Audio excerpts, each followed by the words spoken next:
الحمد لله رب العالمين الرحمن الرحيم مالك يوم الدين. الحمد لله الذي علم بالقلم، علم الإنسان ما لم يعلم. الحمد لله الذي هدانا لنور الإسلام وأرشدنا لطريق العلم والإيمان. أشهد أن لا إله إلا الله وحده لا شريك له، وأشهد أن محمدًا عبده ورسوله، صلى الله عليه وعلى آله وصحبه وسلم تسليمًا كثيرًا كثيرًا. أما بعد،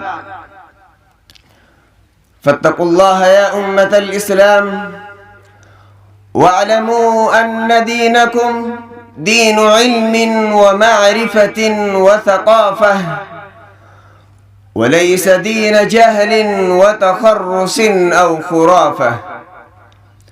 وكلما كان المسلم أكثر علما بدينه كان أحرى أن يتمسك به ويثبت عليه. أيها الإخوة، إن العلم فضله أعظم من أن يشهر وأوضح من أن يظهر، فهو أعز مطلوب وأشرف مرغوب. تسابق الفضلاء لطلبه وتنافس الأذكياء لتحصيله.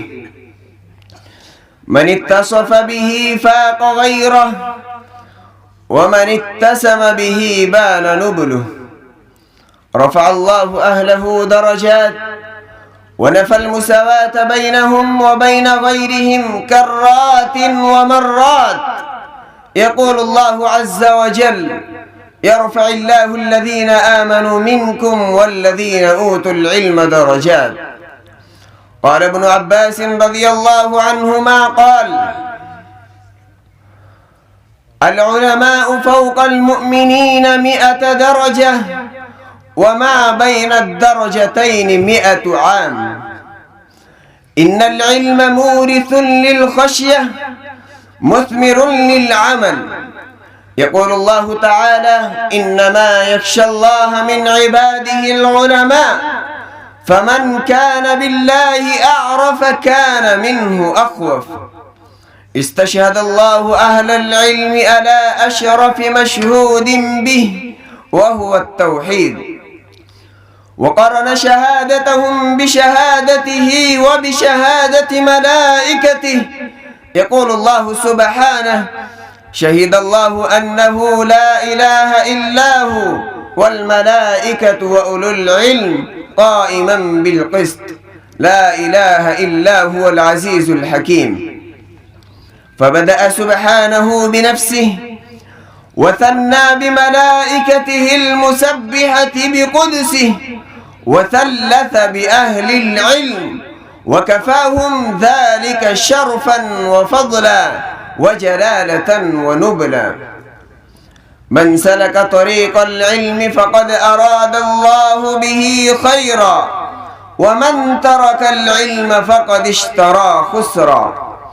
عن معاوية بن أبي سفيان رضي الله عنهما قال: قال رسول الله صلى الله عليه وسلم: من يرد الله به خيرا يفقهه في الدين. العلم أعظم ما تنافس فيه المتنافسون، وأغلى ما غبط عليه المؤمنون. عن ابن مسعود رضي الله عنهما قال: قال رسول الله صلى الله عليه وسلم: لا حسد إلا في 2: رجل آتاه الله مالا فسلطه على هلكته في الحق، ورجل آتاه الله الحكمة فهو يقضي بها ويعلمها. والمراد بالحسد هنا الغبطة، وهو أن يتمنى مثله. العلم طريق الفوز بالجنة وسبيل النجاة من النار. فعن أبي هريرة رضي الله عنه أن رسول الله صلى الله عليه وسلم قال: من سلك طريقا يلتمس فيه علما سهل الله له طريقا إلى الجنة. العلم يبقى أثره للإنسان حيا وميتا، فيخلد ذكره عند الورى وإن كان تحت التراب مدفونا. عن أبي هريرة رضي الله عنه أن رسول الله صلى الله عليه وسلم قال: إذا مات ابن آدم انقطع عنه أمله إلا من ثلاث: صدقة جارية، أو علم ينتفع به، أو ولد صالح يدعو له.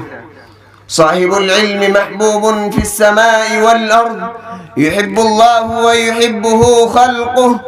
فعن أبي الدرداء رضي الله عنه أن رسول الله صلى الله عليه وسلم قال: من سلك طريقا يبتغي فيه علما سهل الله له طريقا إلى الجنة.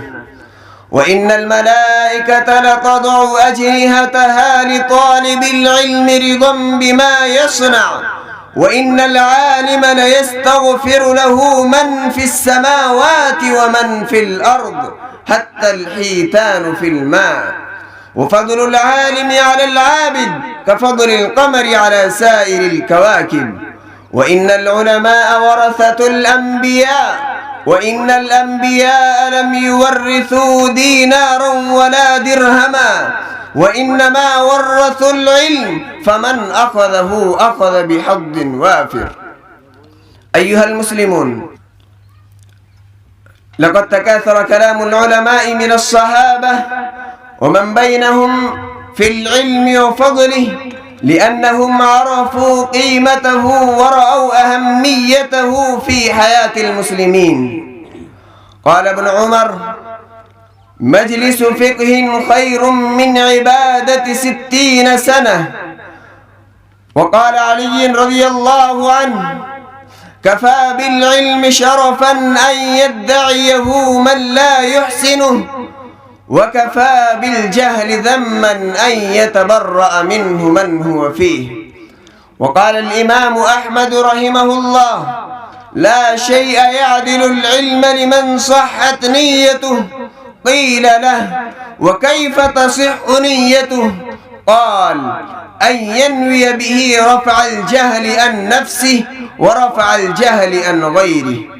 وقال الفضيل بن عياض رحمه الله: لم يؤت أحد في الدنيا شيئا أفضل من النبوة، وما بعد النبوة أفضل من العلم والفقه. أنا أكتفي بهذه الكلمات، وآخر دعوانا أن الحمد لله رب العالمين.